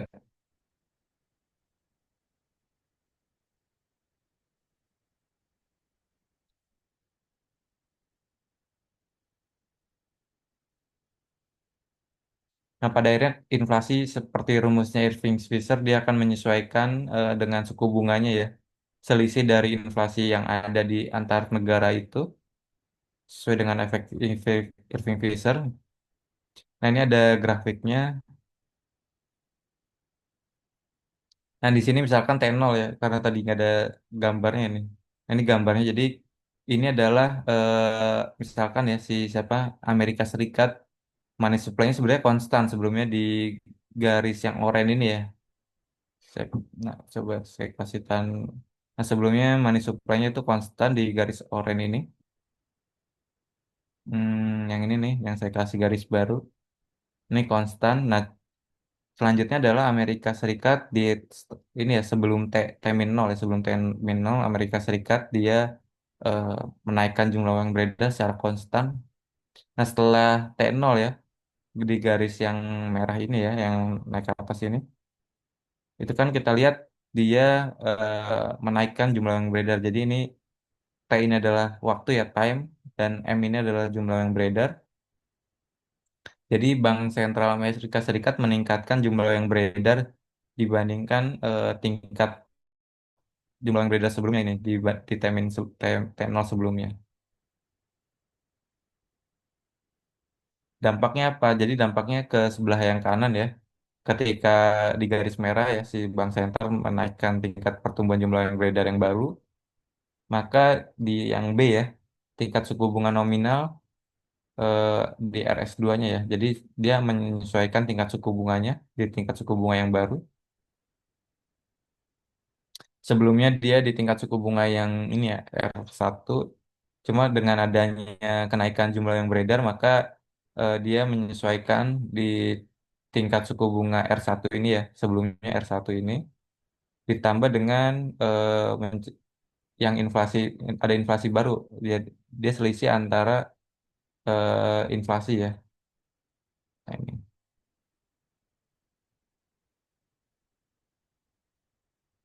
Itu jadi tingkat suku bunga pada akhirnya menyesuaikan dengan inflasi yang dibuat oleh bank sentral.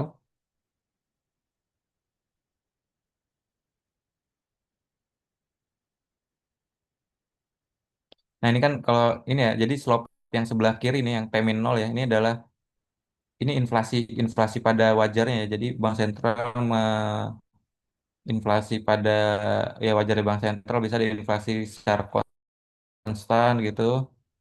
Nah, terus kalau yang di sini bedanya dia ditambah dengan eh, selisih ini ya, segitiga dari selisih dari inflasi. Jadi segitiga itu adalah selisih dari T min T dikurang T min satu ya. Nah, ini jadi dampaknya adalah dia suku bunga dinaikkan menyesuaikan dengan kenaikan dengan inflasi yang dari yang saat ini dibandingkan dengan saat sebelumnya gitu. Jadi yang selisih ini dimasukkan ke suku bunga ini.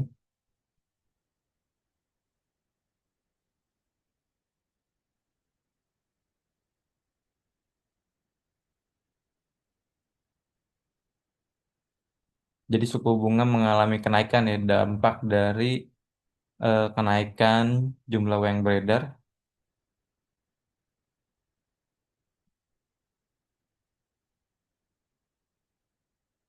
Nah, selanjutnya yang di ini ya, di kalau sebelumnya kan dia US price level, sorry.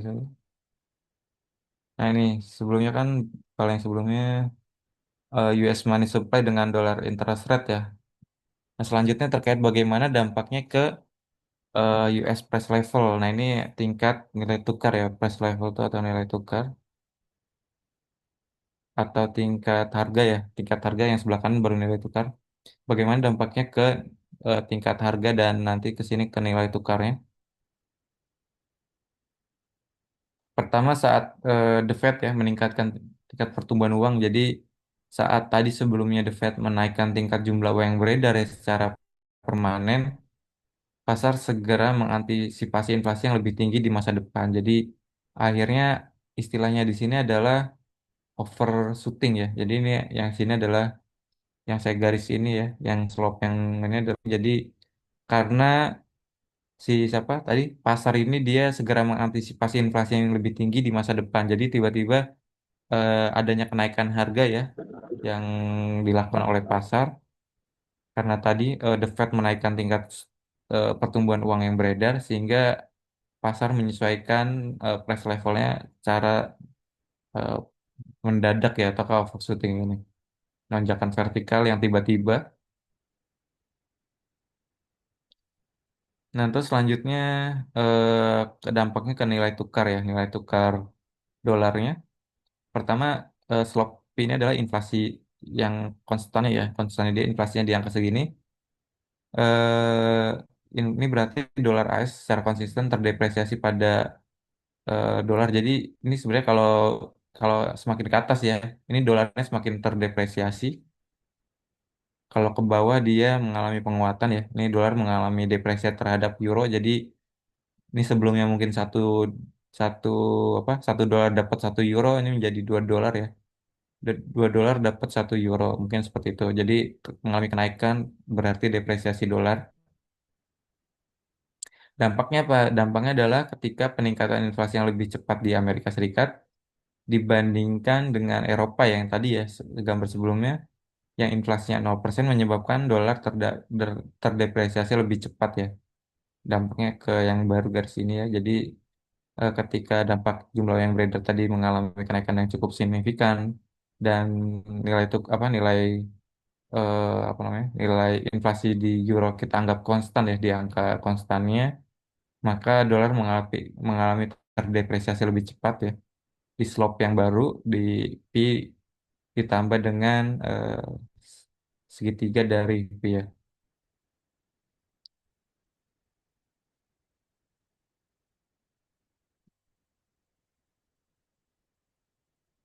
Nah, selanjutnya terkait dengan masih sama yang monetary approach terhadap nilai tukar.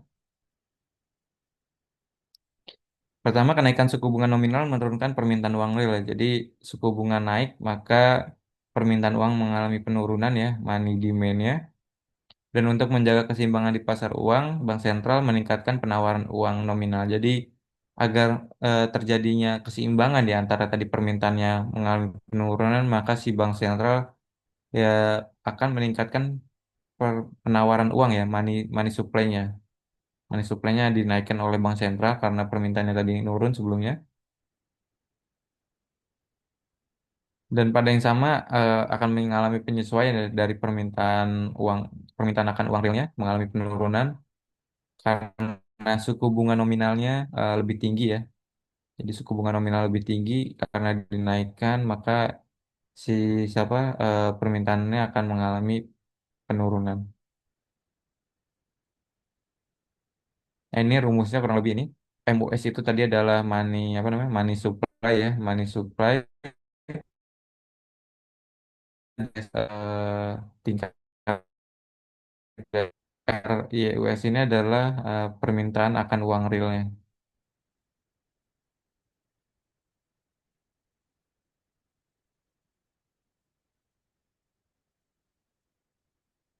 Nah, di sini mungkin ketika MUS-nya mengalami kenaikan ya, kasih contoh, ketika money supply-nya mengalami kenaikan, maka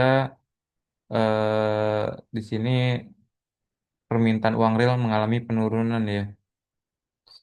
Nah, ini misalkan permintaan uang real mengalami kenaikan, sorry, penawaran uang ya, penawaran uang money supply, terus di sisi lain permintaan uang real mengalami penurunan. Jadi cenderung mengalami memegang uang secara realnya sama sekali mencapai keseimbangan lalu dan harga PUS melonjak naik drastis. Nah, untuk menjaga keseimbangannya P-nya adalah price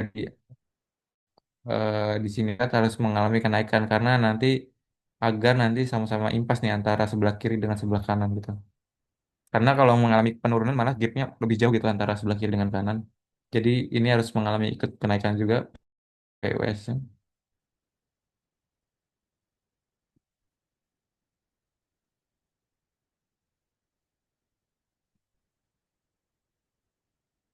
Nah, kayak selanjutnya terkait dengan ini aja peran dari inflasi dan ekspektasi ya. Dalam model jangka panjang tanpa purchasing power parity ya, perubahan tingkat jumlah uang beredar menyebabkan perubahan tingkat harga. Jadi ketika jumlah uang beredar mengalami perubahan, menyebabkan perubahan tingkat harga,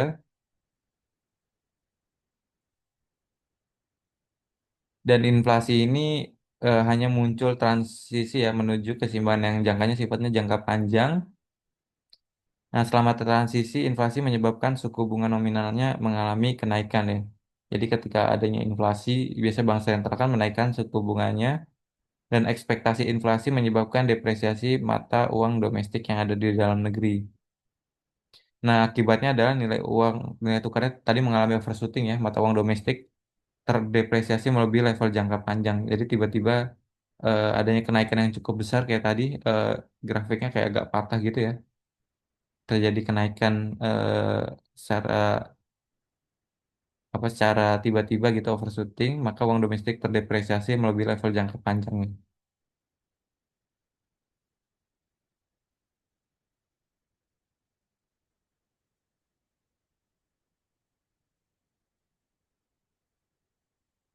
Nah, dalam pendekatan moneter dengan menggunakan purchasing power parity ya, tingkat inflasi meningkatkan secara permanen karena tingkat pertumbuhan jumlah uang beredar meningkat secara permanen. Jadi, inflasi mengalami kenaikan secara permanen, maka pertumbuhan uang juga akan mengalami peningkatan juga secara beriringan ya.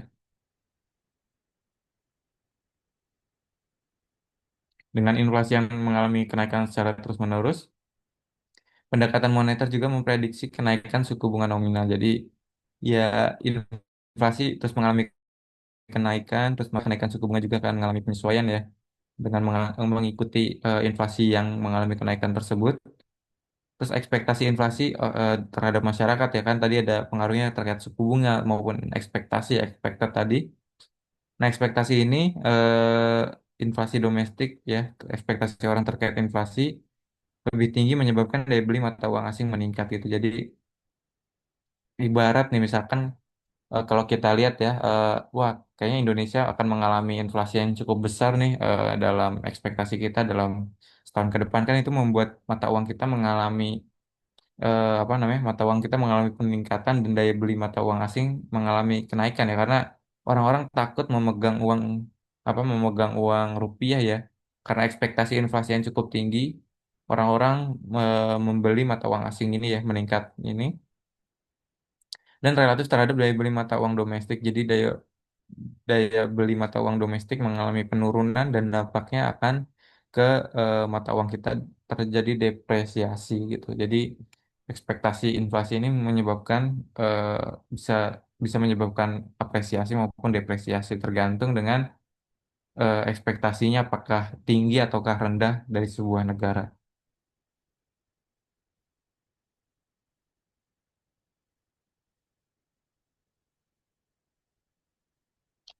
Oke, selanjutnya dalam model jangka panjang tanpa purchasing power parity, ekspektasi inflasi menyebabkan nilai tukar yang melampaui.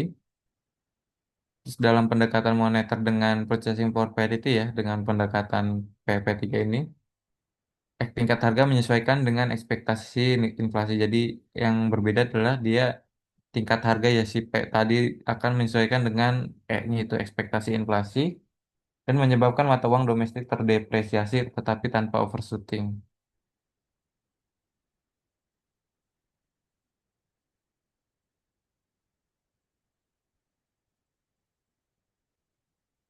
Karena tadi ya kelemahan dari purchasing power parity para ekonom mengeneralisasi pendekatan moneter terhadap purchasing power parity maka ada namanya nilai tukar real. Nah, sebelum kalau nggak salah ada di mata kuliah ekonomi moneter ya terkait nilai tukar real ya. Nah, nilai tukar real adalah nilai tukar barang dan jasa real di seluruh negara.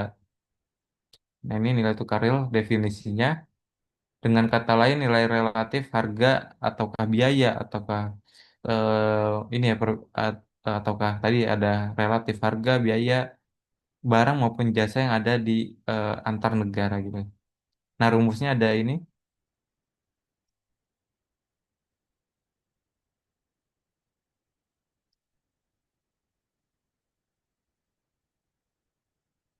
Nah, nilai QS QSIU adalah dia nilai tukar real antara Amerika Serikat dengan Eropa. Bagaimana untuk mencari nilai tukar real? Rumusnya seperti ini. Itu adalah tadi ya nilai nilai tukar. Itu adalah nilai tukar mana di sini nilai tukarnya mana? E-nya itu, nah ini E-nya ada 1,20 ya. E, E-nya adalah 1,20 dolar per euro. P, PIU adalah harga keranjang ya, harga keranjang di Eropa di sini adalah 100 ya, yang kita ketahui dan PUS dia adalah mana? Harga keranjang di Amerika Serikat 120 ya. Nah, bagaimana untuk menghitung nilai tukar realnya? Nah, pertama kan harga keranjang AS ya, saya coba masukin rumusnya dulu. 1,20, 1,2 dikali dengan 100 ya. Price euro itu 100 dikali dengan 1,20. Dibagi 1,20. Nah, ini kan hasilnya sama dengan satu ya. Nah, maka maka nilai tukar real adalah satu keranjang AS per keranjang UE. Nah, ini adalah nilai tukar realnya. Ini ya rumus dari nilai tukar real, depresiasi real. Nah, bagaimana ketika terjadi depresiasi eh, nilai tukar real ya, maka dia price dari US menurun ya, harga dari keranjang dari Amerika Serikat mengalami penurunan, barang AS jadi lebih murah karena kan tadi ya ketika harga turun maka barang-barang Amerika Serikat jatuh dan jatuh lebih murah. Maka ketika barang Amerika Serikat lebih murah ya, kalau kita juga barang Indonesia lebih murah, maka ekspornya akan mengalami kenaikan gitu karena barang-barang kita lebih murah maka kita ekspor aja barangnya lebih kompetitif secara harga. Maka terus selanjutnya adalah permintaan relatif dari barang Amerika Serikat mengalami kenaikan. Nah, itu ya, jadi ketika terjadi depresiasi real, menyiratkan bahwa barang-barang AS menjadi lebih murah dan kurang berharga dibandingkan dengan barang-barang UE ketika tadi mengalami depresiasi karena lebih murah, jadi tidak ada harganya maka diekspor lebih murah. Dan menyiratkan bahwa nilai barang AS relatif relatif terhadap nilai barang UE, nilai barang UE apa Uni Eropa turun ya. Karena tadi nilai-nilai barang Amerika Serikat karena lebih murah ya dibandingkan Uni Eropa.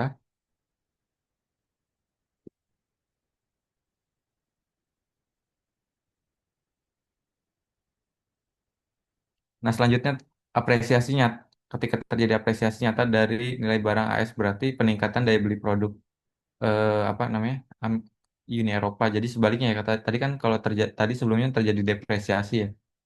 Bagaimana kalau terjadi apresiasi gitu? Nah, apresiasi kan nilai tukarnya yang mungkin mengalami apresiasi, maka nilai barang AS mengalami peningkatan daya beli produk UE. Jadi barang-barang produk Uni Eropa mengalami apa namanya mengalami kenaikan apa pembeliannya lebih naik ya daya belinya naik karena barang-barang Amerika Serikat jatuhnya lebih mahal karena dia mengalami apresiasi. Nah ini selanjutnya terus dia price Amerika Serikat mengalami kenaikan, terus barang Amerika Serikat jatuh lebih mahal dan ekspor AS Amerika lebih turun ya dan permintaan relatifnya lebih turun. Nah ini kebalikan dari yang sebelumnya depresiasi real. Dampaknya kalau yang ini permintaan relatif dari barang yang ada di Amerika mengalami penurunan.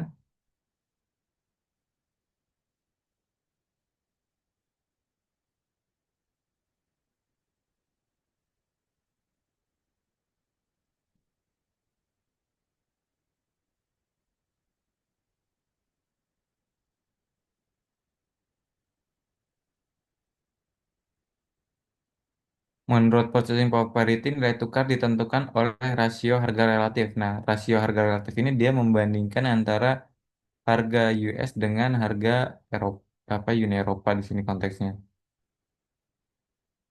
Nah, kalau dengan menurut pendekatan nilai tukar real ya, nilai tukar real yang lebih umum, nilai tukar real juga dapat dipengaruhi oleh nilai tukar real. Jadi, si nilai tukar ini ya berpengaruh terhadap nilai tukarnya juga.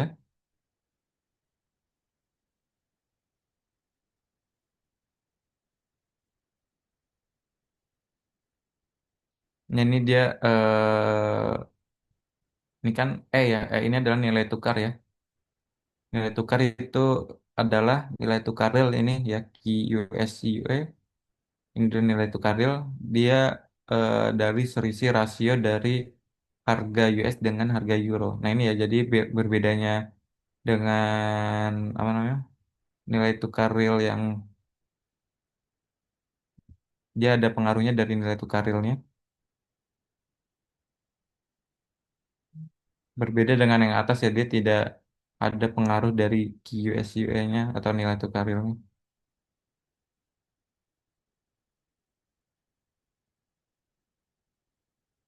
Nah apa saja sekiranya yang mempengaruhi dari nilai tukar real?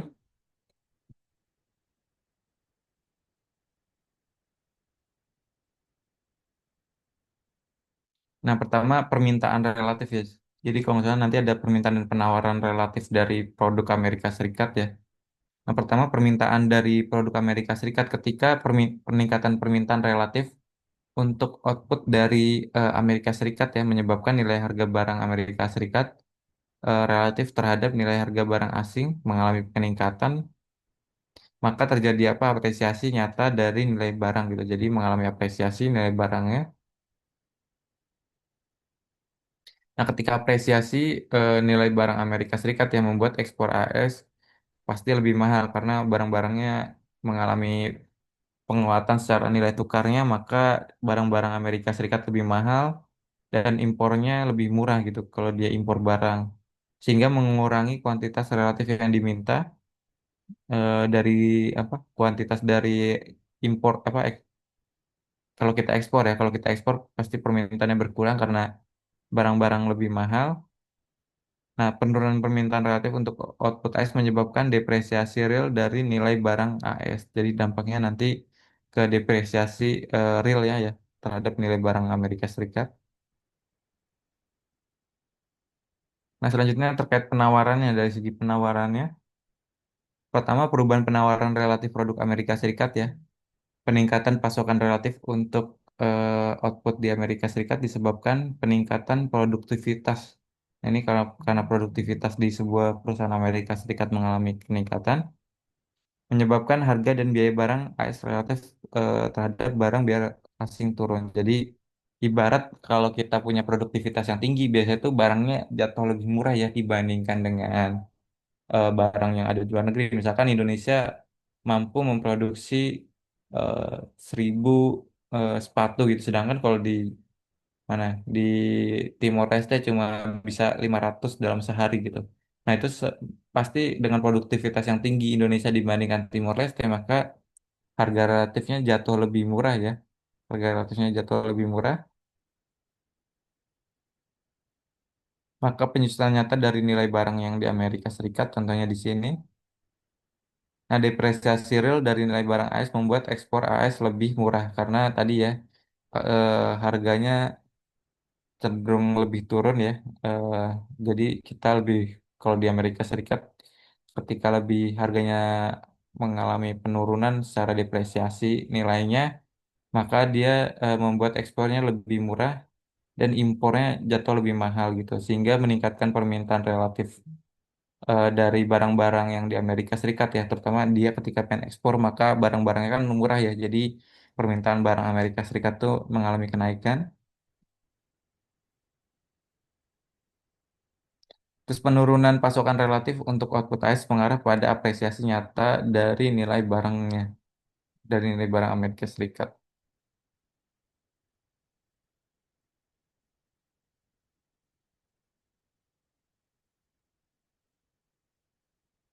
Oke, yang terakhir terkait dengan interest rate ya, interest rate difference.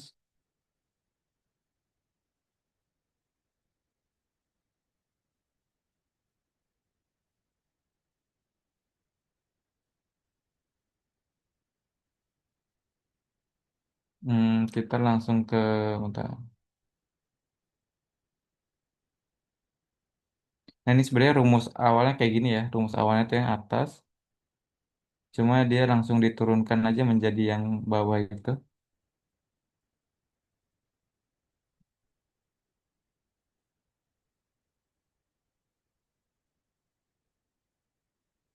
Jadi nanti ada saya jelasin di paling belakang kalau nggak salah ada ya rumusnya lagi. Jadi kalau di sini kalau kita lihat perbedaan suku bunga nominal di dua negara sekarang adalah jumlah dari tingkat penyesuaian nilai barang dalam negeri relatif terhadap barang asing. Dan yang kedua adalah perbedaan inflasi yang diharapkan antara ekonomi domestik dan ekonomi luar negeri. Nah, yang pertama kan ini ya, yang kita rumus yang awal tadi ya, yang R ini ya. R ini adalah tingkat suku bunga ya, tingkat suku bunga yang ada di domestik dibandingkan yang ada di luar negeri, sama dengan adalah dia ekspektasi dari eh, ekspektasi dari inflasi ya, yang ada di sorry ini ekspektasi nilai tukar ya, expected ya. Eks- Ekspektasi nilai tukar yang ada di dolar terhadap euro dikurang dengan nilai tukar dolar terhadap euro dibagi dengan nilai dolar terhadap euro.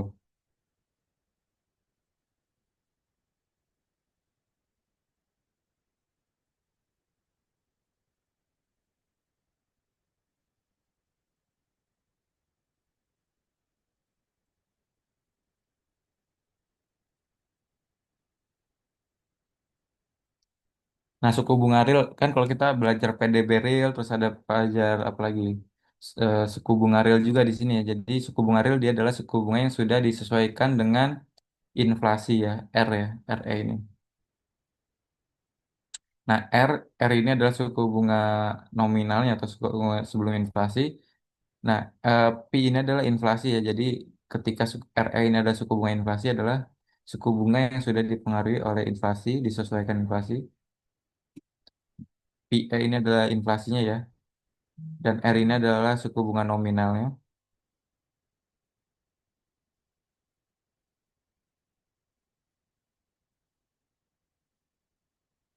Nah, apa yang membedakan suku bunga real di antar negara ya?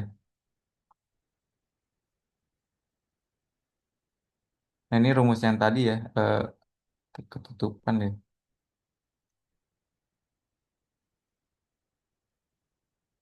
Saya coba ini.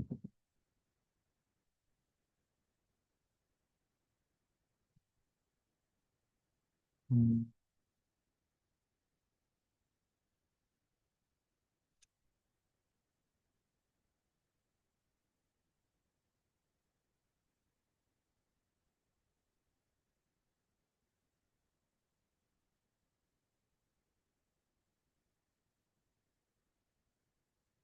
Nah, ini slide terakhir ya, jadi terkait dengan rumus yang tadi awal ya. Jadi ini sebenarnya turunan ya sebelum-sebelumnya.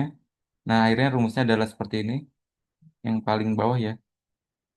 Itu turunan dari sebelum-sebelumnya di substitusi. Nanti silakan teman-teman baca aja ya, karena terlalu panjang juga untuk mensubstitusin satu-satu. Nah, pada akhirnya rumusnya yang paling bawah ini ya, RE US dan RE EU adalah ini nilai tukar real tadi yang sudah dipengaruhi. RE ini adalah nilai tukar real ya. Nilai tukar selisih dari nilai tukar real yang ada di Amerika Serikat dikurang dengan selisih nilai tukar yang ada di Uni Eropa. Dan Q ini adalah tadi nilai tukar real ya. RE ini tadi apa, suku bunga real, sorry, suku bunga real. Suku bunga real ya, suku bunga real, ya. Suku bunga real. Nah, sedangkan kalau Q ini adalah Q, QE ini adalah Q expected ya, nilai tukar yang diekspektasikan, yang diharapkan ya oleh masyarakat. Sedangkan kalau QUS per UN adalah nilai tukar real saat ini. Nah, ini yang bawahnya ya. Dan kalau QUS, kalau yang ada E-nya itu berarti expected.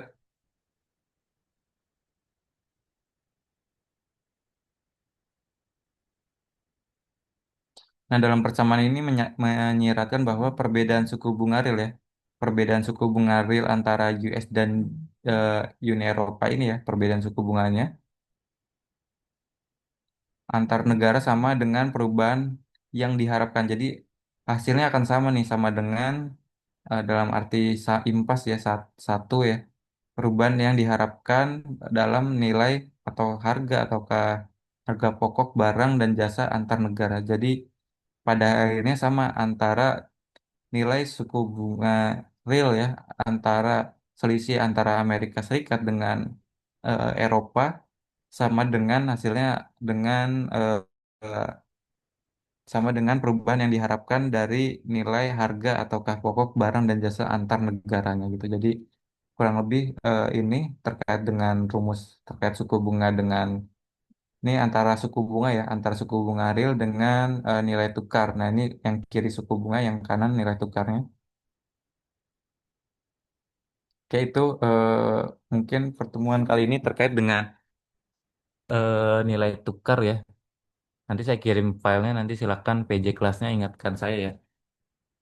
Itu kurang lebih tadi ada berapa? 50 slide ya. Silakan teman-teman baca, eh, ya silakan baca ulang ya, karena emang butuh memahami. Jadi kalau saya pikir juga kalau mungkin teman-teman butuh waktu untuk memahaminya. Bentar dulu.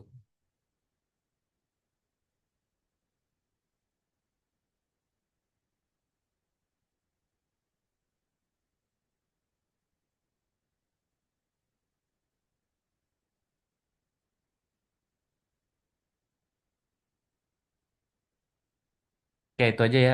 Sekian dari saya. Mungkin teman-teman, mungkin harapan saya nih berapa 105 orang ya. Nanti di kelas jam 3 ya praktisi, kan kelas 3 jam 3 tuh dimulai ya. Jadi harapannya nanti panitia ngebuka tuh sekitar jam 15 menit sebelumnya ya, dan teman-teman bisa join.